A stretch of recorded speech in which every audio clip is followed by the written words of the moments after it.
Look, so we are again coming back to this chapter 5, the spirit of Muslim culture.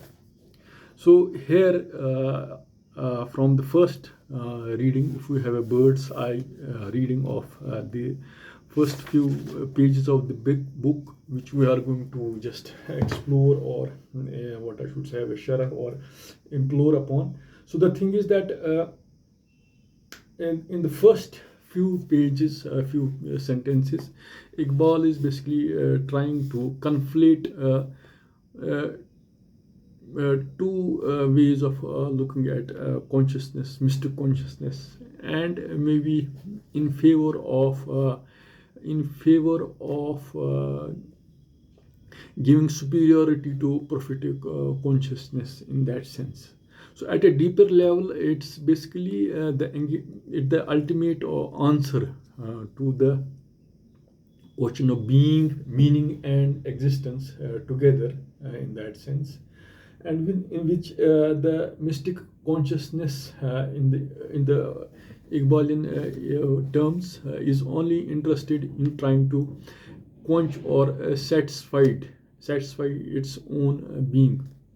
So you cannot say it's selfish in that sense, but its primary aim is that of self-salvation in that sense.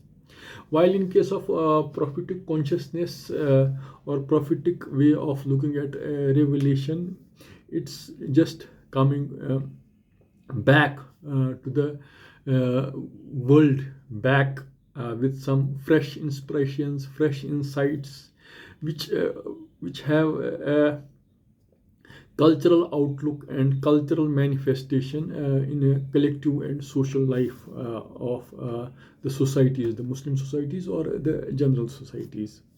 Maybe here there can be many, for example, Iqbal famously quotes this mystic that he says that when the Prophet of Islam went to Miraj and he did come back, but some a mystic Abdul Qudus Gangu said that the beauty and the consummate communion with that ultimate will not let a person come back to this profane world. But in case of prophetic consciousness, he comes back. He doesn't just delink his life or conscious life from the practical or experiential part of the world in that sense. So in that sense, if I'll quote a particular statement of R.D. Lange, which that mystics, so it's in a sort of negative sense, but there can be positivity can be derived, that seasonophyrics drown where mystics swim. Uh, it's the lack of integration of experiences where your different layers of self cannot integrate themselves in a sense to make a coherent whole out of it. So it's not only the psychological, the psychic, the mystic, the sociological. So there are many uh, factors or factors which come into making of this thing. So what we can say is that what Iqbal says, for example, for the mystic, the repose of unitary experience is something final for the prophet, and its awakening calculatedly calculated to completely transform the human world in that sense. So, but here you can also have slight critique of Iqbal in the sense that that if the consciousness, the way the categorization of mystic consciousness and the prophetic consciousness is there. So if the source of that revelation is really the ultimate reality, and prophet as a institution has been chosen that sense, so it's also sort of autonomous or involuntary. It's not an voluntary uh, or autonomous activity of a prophet in his own self in that sense. So he's also being guided by a certain remote reality, and that reality is unfolding itself through the persona of Prophet of Islam, or prophets in that sense. So, but here there can be 2-3 questions. If that is the case, so how is it? So, if prophetic consciousness is ultimate in that sense, so how so it somehow delinks or the cuts the forward rush, because if prophethood is frozen in some point in time, at some point in time back, so how can we just come to those mystic experiences or mystic consciousness? How we can realize or make things relevant in that sense? So in that sense, Iqbal is basically the way he has discussed the prophethood as an institution, as an ultimate, as an induction. Induction means going from particular to general. That prophetic state is ultimately a direct source of revelation. So in that sense, how can we then classify, categorize the mystic experiences which are galore present in that sense, not only Islamic tradition but other traditions also in that sense. So here there are various layers in which we can talk. So in the Iqbalian theme, he has both, which we discussed in the previous lectures also. So he is appreciating some elements of mysticism which can be inspired from prophetic consciousness, but he's also equally repellent of the certain mystical experiences or mystical expressions, or mystical, what I should say, the way things have developed historically. So the sociological, the economic, the political factors, as well as the way Islam civilizationally interacted with, when Islam came from the Arabs, the action-oriented Arabs, to Persians, to the Indian subcontinent. So there were influences from pagan influences, from theistic, pantheistic sources. So how things got how those Islamic teachings or those Sufi teachings, they led to sort of, you can say, it led to the original message getting diluted in certain way. And the split of the age which was dominated 19th century and late the beginning of 19th century. So it was an age of action. It was an age of scientific skepticism, empiricism. It was an age for technology, beginning of technology. Matter had been explored. So in that sense, sociologically, how Muslims who were previously tried, they were at some, so they lost, they were displaced off from that pedestal. So what could be the first-hand reasons why they have been that way? So in that sense, Iqbal is trying to recast or rescue a certain mystical interpretation of Islam, which is more closer to a prophetic way of prophetic inspiration. Modulo that he also wants to couple it with scientific induction, the way prophetic way of looking at things, or prophetic revelation. It's sort of so it's an inductive discovery. So in the normal scientific discovery, for example, he says somewhere, man is primarily governed by passion and instinct. Inductive reason, which alone makes man master of in this environment, is an achievement in that sense. So in the earlier lectures also, when we say that intellect is higher form of reason, or the intuition is higher form of intellect, and the notion and the intuition comes sudden, it has a suds attached to it, and in the suddenness, and in the prophetic revelation, which has suddenness, which it contains knowledge and wisdom, which is not gradual. So we come at the end of it, but once we discover it, you have to just go the other way around and see how it's manifestations can be appreciated in terms of discovering the original message in that sense. So in the couple of terse paragraphs, you can see the ideas of induction, ideas of anfus and afaq, ideas of how Sufis try to see things and how they sometimes conflate things in that sense. So all these things, before I just we are going to have further discuss it in some passages. I'll just view these passages in some readings of maybe Sufism. Sufism is, if Sufism in the subcontinental language, or Sufism is a more, I can say, broader rubric or broader term by which all these mystical practices or mystical way of looking at mystical realizations or experientialities can be clubbed together, not withstanding the various schools in which it was carefully, what I should say, shown to be different from. The schools may be that of fiqh, then maybe that of kalam, maybe that of falsafa, maybe that of tafsir. So these are different schools. So in presence of that school, how mystics, so mysticism as a or Sufism, it's not it became institutionalized later. So in the earlier stage, it was not called mysticism or Sufism in that sense.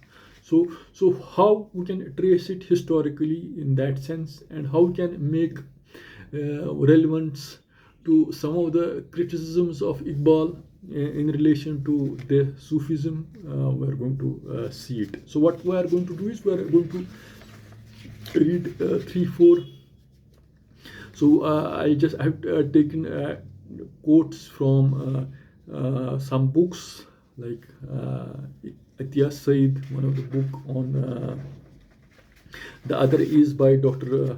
Ghulam Qadir Loon on Tasawwuf, and there is another book also, Tasawwuf, by Dr. Talib Hussain. So there are a couple of books, and towards the end there are lectures of a revivalistic tasawwuf, where maybe Ahmad Javid, being an insider of Sufism, he has some insights to this whole way of looking at things. So what we are going to see, we are going to read them and also at the end connect it with how Iqbal is also trying to see it, maybe imperfectly judging things in my understanding towards a certain perspective.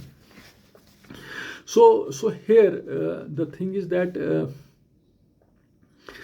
starting, so this will be in Urdu, and wherever I feel I can translate what is at the end in that sense.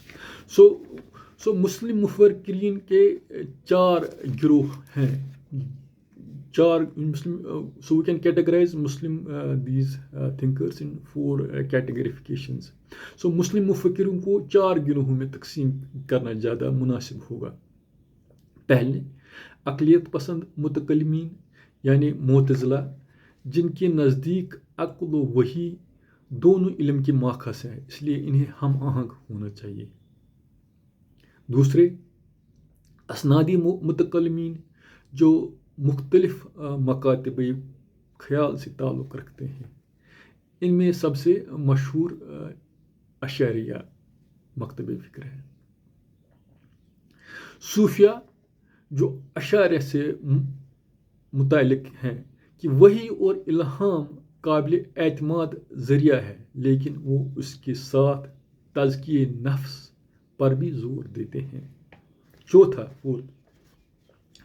अक़लियत पसंद फ़लसफ़ी, जिनका मौक़िफ़ है ये है कि अक़्ल वही दोनों इल्म की मसादिर हैं, दोनों को हम आहंग होना चाहिए, तज़ाद की सूरत में दोनों को एक दूसरे से अलहदा रखना चाहिए. सो इकबाल की राय में अरस्तू और अफलातून दोनों की हकीकत हकीकत मुतलक की नौयत अकल है. So you can see in these four categorifications, you can say how if different mutaqal means an ilmi kalam which was developed in that sense, how the earlier the way Mu'tazilites and Ash'arites came into being, and how you can see the Sufi doctrine is more closer to Ash'arite way of looking at things, but modulo some what I should say things that they also include tazkiya nafs in an overt way, and where the rational philosophers who try to just conflate the akal and nakal, revelation and reason. In that sense, they would want to keep these two separate wherever contradictions arise in that sense. So they will not talk of tawil as people like Imam Razi have discussed things. Now tasawwuf के बारे में, if I'll just use the word सूफ, the etymology of word सूफी और tasawwuf. So सूफी का सफ से माखूज बताया गया है. सूफी वो लोग हैं जो खुदा के हुजूर सफ अव्वल में खड़े होते हैं, वो लोग जो अल्लाह को सबसे ज़्यादा महबूब होते हैं. सो इमाम शाफी का मशहूर कौल है कि मैं सूफिया के साथ रहा मगर इन सिर्फ दो, एक रिवायत में, कुछ लोग कहते हैं 3 रिवायतों में 3 बातें सीखी हैं. नंबर 1 ये कि वो कहा करते थे कि वक्त तलवार है, अगर तुम इसे नहीं काटोगे तो वो तुम्हें काटेगा. नंबर 2 दूसरी बात, सूफिया ये कहा करते थे कि अगर हम नफ्स को हक में मशगूल नहीं कर देंगे तो वो तुम्हें बातिल में मशगूल करेगा. इनका तीसरा कौल ये है कि अदम ही बचाव है. अदम means going to nothingness.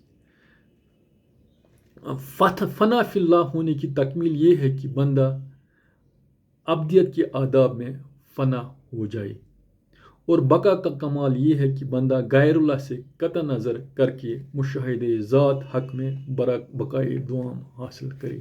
So it's not to mention there are terms like fana fi sheikh, fana fillah. So before coming to fana fillah, you have to come to fana fi sheikh. So in the history of Sufism, you have the way the mystic consciousness, if you had to see it, you had to go through a certain way in order to reach to fana fillah in that sense. So here, this is an important point. So इल्म ज़ाहिर से मावरा इल्म बातिन है, जिसे कमालात लग़वी और बराहीनी मंतिकी से समझा नहीं जा सकता है. So in the Sufi way of looking at things, the inner world is more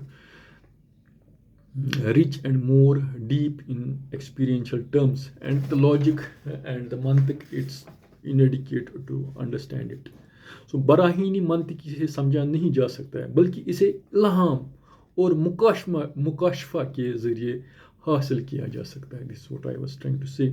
And आदम उस वक्त सूफी बन जाता है जब वो शिकस्त से दो चार हो जाता है, जब वो मादी आलम में अपनी सनद खोता है तो आलमी बरज़ख में जाकर गो से फरियाद करता है. So here it's an important point that आदमी इस वक्त सूफी बन जाता है जब वो शिकस्त से दो चार. So here there can be 2-3 readings from this sentence. So either a person is in the coming of this world, he is insurmountable by the difficulties which may be individual and which may be personal, and he just embraces the path of Sufism at an existential level or at a personal level. Or if you want to have a sociological reading in the 20th century or 19th century, or in the Iqbalian terms, which were in the poetic sensibility, when he also talks of Nikal kar khana kahun se kartwada rasmi shabiri, or he just implores upon people to come out that slumber which leads Sufism to. So there can be two responses to this thing. Either it's a response, a cry of limitations of human soul or self, but collectively it's also sort of morbidity which is achieved once, or sedation which is there, which is sort of escape mechanism to come up with the real realities of that world. And Sufism बन जाता है जब वो शिकस्त अपनी सनद खोता है तो आलमी बरज़ख में जाकर गोश्त से फरियाद करता है. So you can have these two readings whichever you like. So सूफी अपने आप को तीन चीज़ों का आदी बनाते हैं: फाका कशी, शब्बेदारी और खामोशी. इन्हीं चीज़ को ज़ाद राह समझकर एक सालिक राह सलूक पर गामजन होता है in that sense. So here you can say this is the way Sufism works. So here it's not to mention the sort of one is fakr in the Iqbalian sense. The other is the way Sufi ways of trying to extremely what I should say, be punitive to your own self, to the worldly needs in that sense. So there's another book written by Tasawwuf Sham Ali Zahir. So in that sense, so a lot of different readings of Tasawwuf is that they will take the extreme punitive way of punishing yourself in order to be closer to a higher reality or Allah. It's not an Islamic invocation. In Islam, there is a balance of this world and that world. It is the Christian or Hinduism or other pagan influences which have been, so this is their reading, which is trying to come to this thing. So this is very important thing. This is known as shatahat. Shatahat means a state of when a person in the mystical states, it's the way, I don't know how psychiatrists like Jung and Freud, or how the psychiatric way of looking at it is like when you go to the mystical consciousness, how we categorize them. So you just go beyond, the words are too limited to capture the richness of that experience of coming closer to infinite or whatever in that sense. So shatahat, so this is an Urdu term. So अदबी तसव्वुफ में शताहत उन खास कलिमात या अक़वाल को कहते हैं जो आलमी सकर या फना या ज़ौक़ व मस्ती की हालत में मग़लूबुल हाफ़ सूफ़ी की बयान से निकलते हैं. इस्लाम ने हर उस हाल को नाकाबिल एतबार बना दिया है जिसमें इंसान को की अक्ल रुखसत हो जाए. अल हाल वस्यु मिनल इल्म, आलम हाल आलिम से वसी होता है. So in that sense, so here, but here this very sentence also can be read with pinch of salt, because all great mystical poetry in subcontinent, so whole Sufi literature, whether it's in Punjab, whether it's in Indian, whether it's in from Baba Farid to Bulle Shah. So there's a huge literature, South Asian context, how the mystical, they a sort of trance, in that trance those poetic verses can also come out to be in that sense.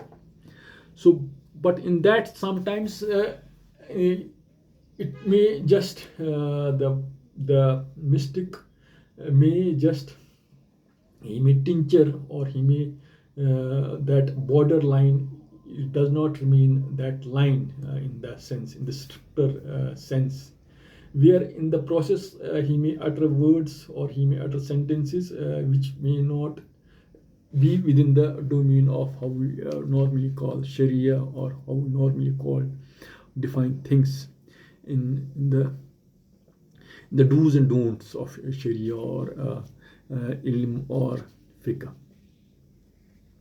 So tasawwuf, so if here this shatahat can also be read in this the way Iqbal also tries to see the mystic consciousness is not in that sense. The prophetic consciousness is more what I should say reliable as compared to mystic consciousness or mystic utterances in that sense. सो तसव्वुफ से अगर इखलास fill अमल मुराद है तो किसी मुसलमान को इस पर एतज़ार नहीं हो सकता है, यहाँ तक कि जब तसव्वुफ फ़लसफ़ा बनने की कोशिश करता है और अजमी असरात की वजह से निज़ाम आलमी हक़ाइक़ और बारी ताला की ज़ात की मुख्तलिफ मोशगाफियों करके किसी कस्वी नज़र पेश करता है तो मेरी रूह इसके खिलाफ बगावत करती है. So this is the way in that sense. So here you have to see in that sense how this mysticism in subcontinent, so it influences the pagan influences or other influences. For example, the idea of Indian thing is yoga. In Hinduism there's something called hat yoga, means a person becomes so much he is very much indomitable, or he is very much perseverant or persistent to be. For example, person will stand only one leg till God will not come to my wishes, whatever the wishes they are going to have in that sense. So different ways of looking. So how they came into the body of knowledge of Islam, these Sufi practices. So lot of this way is that it's not allowed or it's not required in that guidance. So मेरी रूह इसके खिलाफ बगावत करती है. मशगूल नहीं करोगे तो तुम्हें बातिल में. So this is important point. The important point is like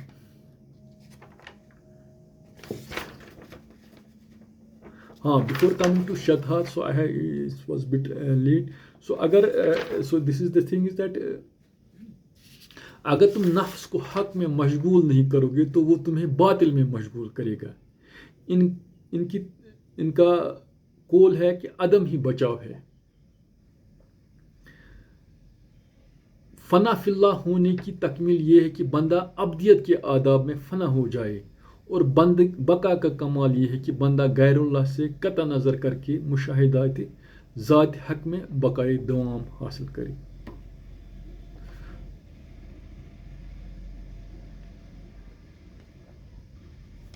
So here, so we are now coming to the something called doctrinal tasawwuf in that sense, which is a term which I have heard from, which is very much popularized by Ahmad Javed. So before coming to the doctrinal tasawwuf in that sense, which we are going to have in that sense. So there are, you can say,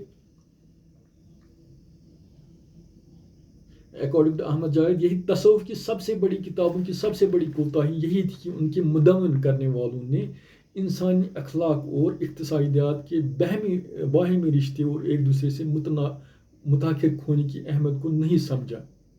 अल्लामा इकबाल ने इस हकीकत को वाज़ह किया कि कुरान हकीम हवास खमसा की अहमियत को भी उजागर किया कर, ताकि इंसान रूहानी तरक्की के साथ साथ मादी तरक्की की तरफ तवज्जो दे.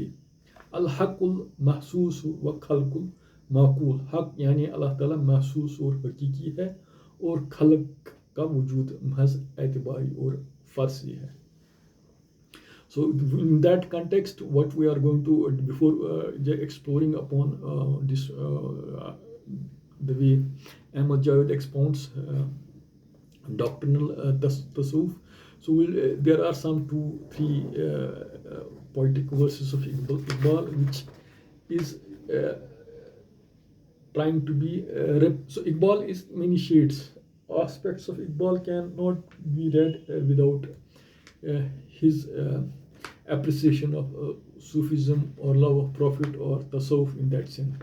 But aspects of him, where this tasawwuf leads to what I should say, it leads to peer muridi, or it leads to decadence of a sort, or it leads to escape mechanisms, where he talks of nikal kar khan kahun se kar tu ada rasm shabiri, कि फ़क्र खान का ही है फ़कत अंदो व दिलगिरी, तेरे दीन व अदब से आ रही है बूए रहबानी. यही है मरने वाले उम्मतों की आलमी पीढ़ी. So in that sense, so this is a indictment in that sense. किनारे दरिया पे खजर मुझसे कहा कि ये अंदाज है मुजरिमाना, सिकंदरी हो कलंदरी हो, ये सब तरीके है साहिराना. In that sense, so it's a sort of magicians. You go to these these Sufis in order to have a sudden shortcut way of just having solutions to the problem of this world. In that sense, not the problems of not with the intention of going for salvation or hidayah in that fundamental sense. So culturally, if you can say, this is a very important point. So why did, in the words of Ahmad Javed, the tasawwuf ka mizaj ajmi hai, in that sense. So what do you mean by that? So if you want to sociologically dissect this term, so here I'll read some words. So Arabic culture में tasawwuf इसलिए नहीं पनप सका कि अहल अरब फितरतन बेरून been थे. सहरानूदी और सयाहत की तबीयत में मुताल्ला फितरत और खारजी आयात के मुशाहदे की आदत इनमें रच गई थी. वो बादा नशीन, खाना बदोश और मुहिम जो थे, इसलिए इनका दिल इन सरगर्मियों में ज़्यादा दिल लगता था. तजर्बे तहकीक डालने से मालूम होता है कि तसव्वुफ एक माबाद तबीयती पहलू है और दूसरा समाजी तसव्वुफ का सलूक और तरबियत से है. मुसलमानों की तारीख से मालूम होता है कि फ़िक़्ह हदीस के बाद तसव्वुफ का माबाद तबीयत और सलूक की तरबियत का फन मारूज़ वजूद में आया. So you can say in that sense why action-oriented Arabs were not interested in tasawwuf or going into the unforeseen afaq. So they were not more inward looking, inward exploring as compared to exploring things outside. The mysteries of self or mysteries of khudi or rumuz be khudi, they were more appealing to Eastern sensibility or Eastern mind in that sense. And in the doctrinal tasawwuf, so haqaiq ka bayan usko आरिफाना, so इसको आरिफाना तसव्वुफ या कहना ज़्यादा आसान होगा. In the words of Ahmad Javed, so अल्लाह की तरफ से हम पर इसका ताल्लुक, इस ताल्लुक का फैज़ान जो होता है ज़राए से होता है. Means if you want to categorize tasawwuf, there can be three terms. One is mu'rifat, the other is muhabbat, the other is khashiyat in that sense. So here what if you just see Ahmad Javed's lectures on revivalistic tasawwuf, he's again trying to point out that later day Sufis tried to divorce the khashiyat, the muhabbat from the khashiyat. So you not only have to love God, but you also have to fear Him. So in the modicum of Sufi literature which developed, the fear of Allah or God, not the early Sufis or like Junaid and other Sufis, but in the later Sufis, these terminology got somehow loosely, what I should say, dispersed or displaced, and newer meanings got attached to it, which was not stuck to fundamental the spirit of the original Sufis, which was closer to Sahaba or early Muslims in that sense.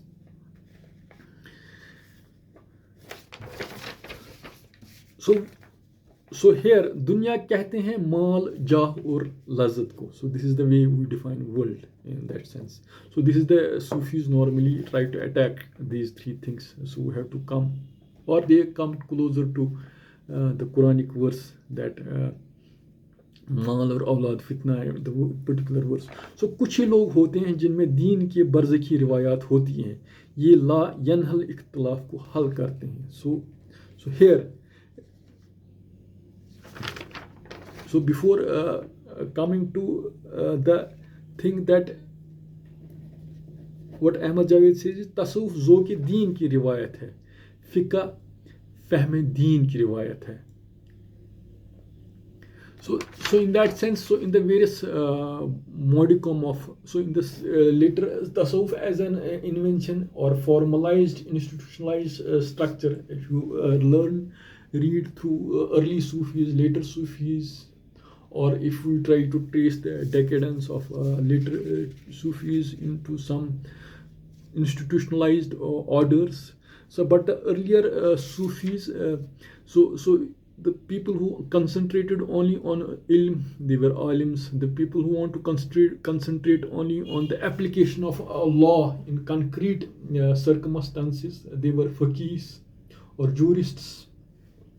And the people who wanted to preserve the original that zoke of deen, in the words of Ahmad Javid, the love of God or love of Prophet or love in that pristine or untinctured form, they were Sufis.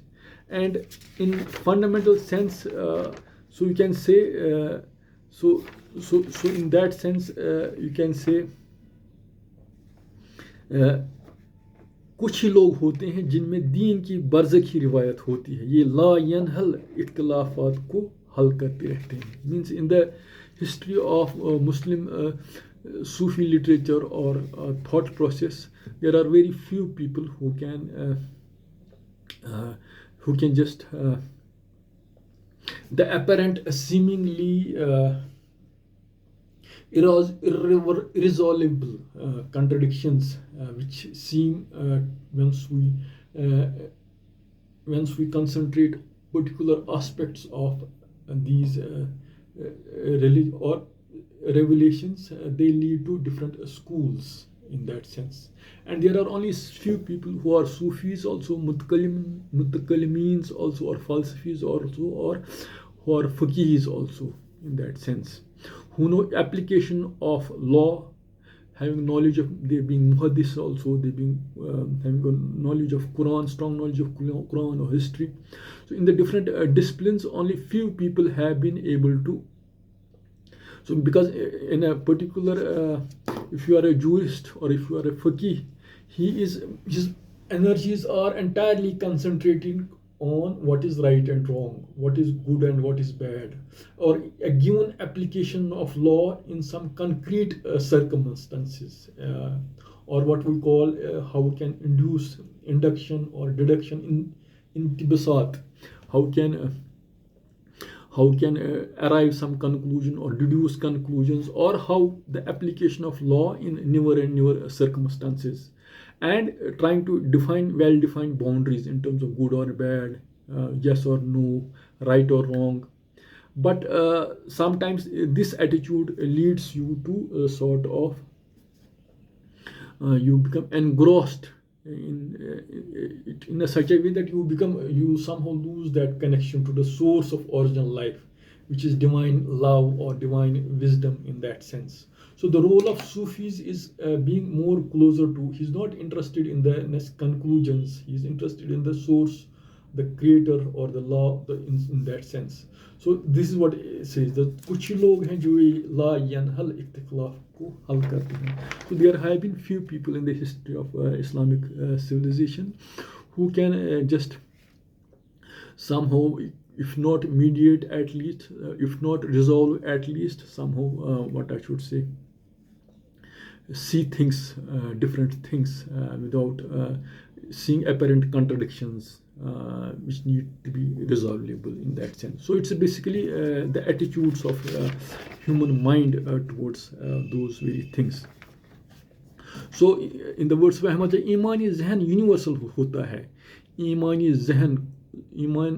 जहन को मानता है. तसव्वुफ दूसरी तीसरी सदी में आया. Institutionalise असास इसका मिजाज मुंबा हुआ.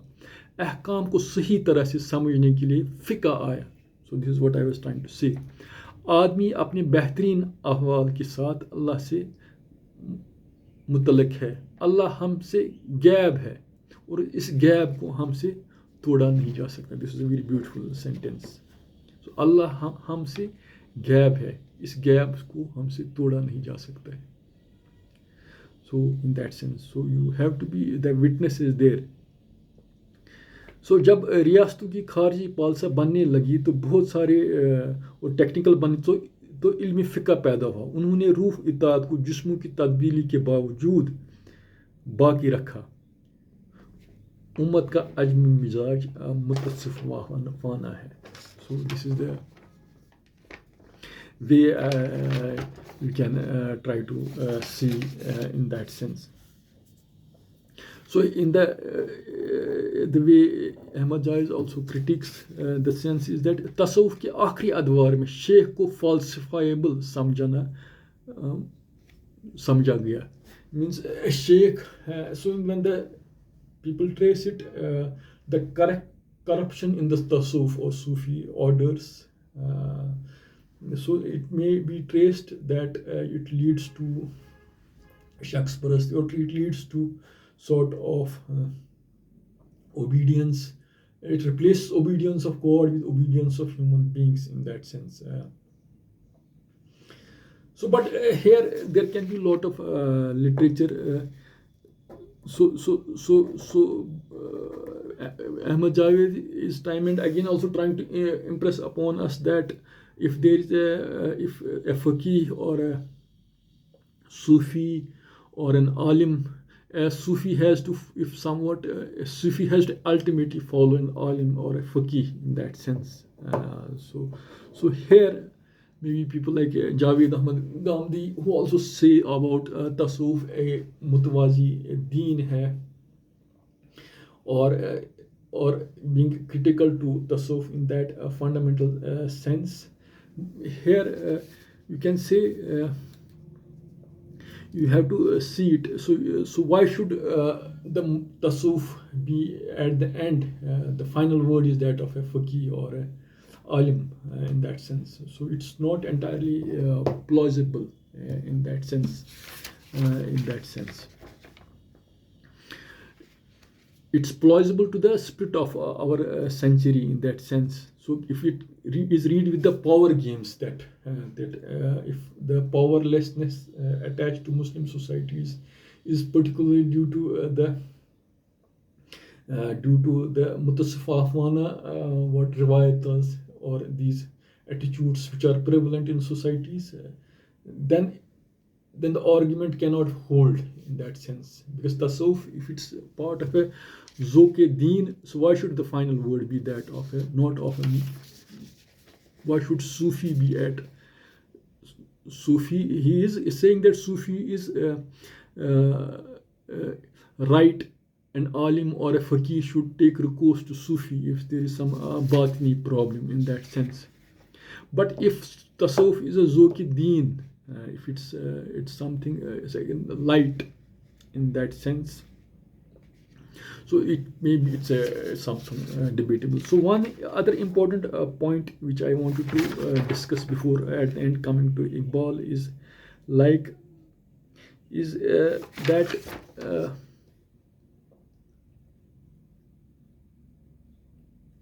which I just, so this is an important point which I try to say, which I wanted to discuss.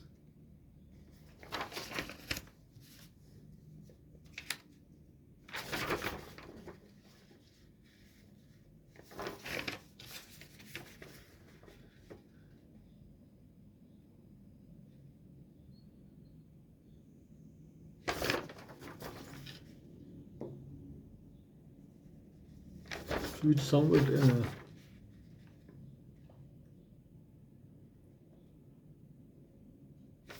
so another somewhere Ahmad Javed writes that tasawwuf ki riwayat mein the state which reaches in a postmodern, so this is somewhere Ahmad Javed writes, in a postmodernistic sensibility,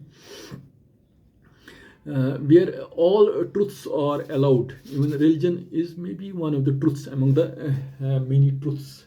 So the sort of sensibility it leads to in that sense. So is it different from a Sufi? So sort of being not able to decide things, being open or relevant to all possibilities, and there is not the reality, there are realities, or in that sense. So this sort of sensibility also leads you to sort of meaninglessness, hopelessness, or it's just postmodernistic sensibility, or meaning being one of the there is not a center of meaning. There can be many meanings, or there is no center in that sense. So how, if the Sufi sensibility can we relate these two sensibilities with a Sufi or Sufi sensibility in that sense? So this can be an important discussion: the postmodernistic sensibility and Sufi sensibility in that sense, where the postmodern sensibility also leads to meaninglessness, or it leads to a sort of not nothingness in that sense, loss of meaning in that sense. A Sufi sensibility leads to meaning in nothing, but meaning in some final sense, in only one sense, in that sense. So these are different ways of looking at things. Now we are coming back to what Iqbal is trying to say towards the end, which will make some things. For example, because Iqbal is trying to connect the science of induction, the way he is trying to say that human beings have come to a stage where, the way he wants to have philosophical test of the mystical experiences, he is also trying to say that we can judge the way scientists carefully chooses his experiences and somehow selects, he filters data in a certain way and arrives at something minimum, and what is improbable, he is leaving that, and what, so he crystallizes knowledge. So in the same way you can have that probe also. Mystics can also be, mystic experiences can also be probed by a scientific method in that sense, and they have a validity of their own in that sense. And for example, the abolition of priesthood and hereditary kinship in Islam. This is a sort of a criticism also for the constant appeal to reason and experience in the Quran, and the emphasis that it lays on nature and history as a source of human knowledge. All are different aspects of same ideas of finality.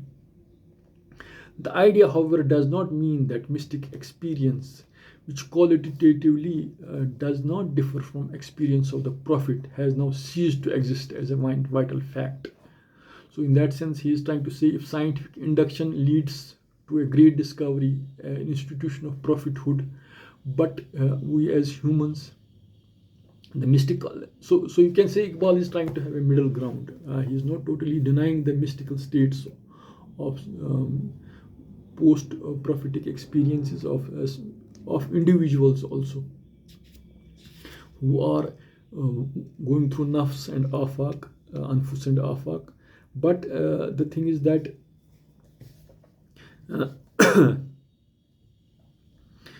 for example, just as the first half of the formula of Islam has created and fostered the spirit of critical observation of man's outer experiences by divesting the forces of nature of that divine character with which earlier cultures had clothed them.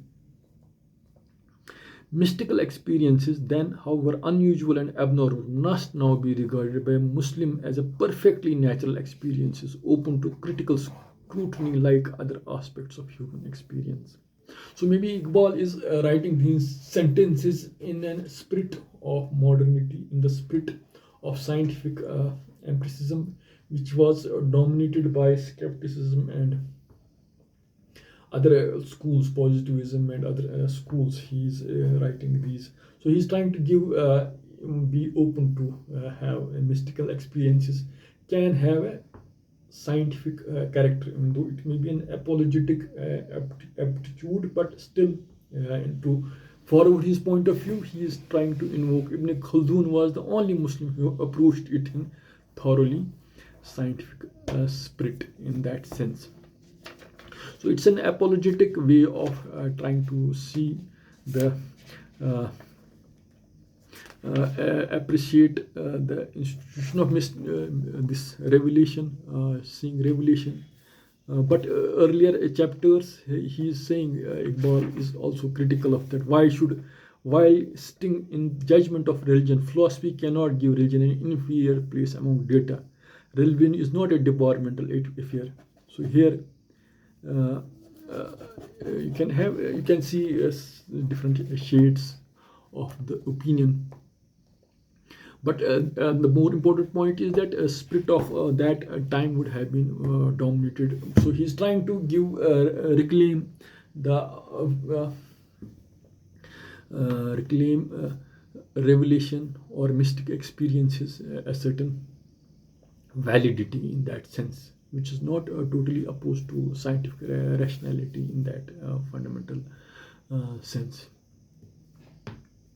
So what we tried in today's lecture, we read Iqbal's readings about prophetic and mystic consciousness or mystic experiences vis-a-vis these entire readings of different mystic readings of in that sense.